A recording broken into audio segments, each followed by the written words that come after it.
താരസംഘടനയായ AMMA-യുടെ ഭരണസമിതി തെരഞ്ഞെടുപ്പിനുള്ള നാമനിർദ്ദേശ പത്രിക ഇന്നു മുതൽ സമർപ്പിക്കാം. പ്രസിഡന്റ് സ്ഥാനത്തേക്ക് കുഞ്ചാക്കോ ബോബൻ അടക്കം സ്ഥാനാർത്ഥിയാകാൻ സാധ്യത. അടുത്ത മാസം 15-നാണ് തെരഞ്ഞെടുപ്പ്. താരസംഘടനയായ AMMA-യിൽ ഇനി തെരഞ്ഞെടുപ്പ് കാലം. ഇന്നു മുതൽ 24-ാം തീയതി വരെ നാമനിർദ്ദേശ പത്രികകൾ സ്വീകരിക്കും. 31-ന് അന്തിമ സ്ഥാനാർത്ഥി പട്ടിക തയ്യാറാകും. അടുത്ത മാസം 15-നാണ് തെരഞ്ഞെടുപ്പ്. President, vice president, general secretary എന്നീ പദവികളടക്കം മുഴുവൻ ഭാരവാഹികളെയും തെരഞ്ഞെടുക്കും. നടൻ കുഞ്ചാക്കോ ബോബൻ പ്രസിഡന്റ് സ്ഥാനത്തേക്ക് മത്സരിക്കുമെന്ന സൂചനയുണ്ട്. വനിതാ താരങ്ങളുടെ നേതൃത്വത്തിൽ നവ്യ നായരെ മത്സരിപ്പിക്കാനും നീക്കമുണ്ട്.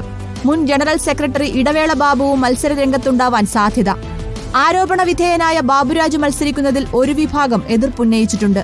എക്സിക്യൂട്ടീവ് കമ്മിറ്റിയിൽ 4 സീറ്റുകൾ വനിതകൾക്കുള്ളതാണ്.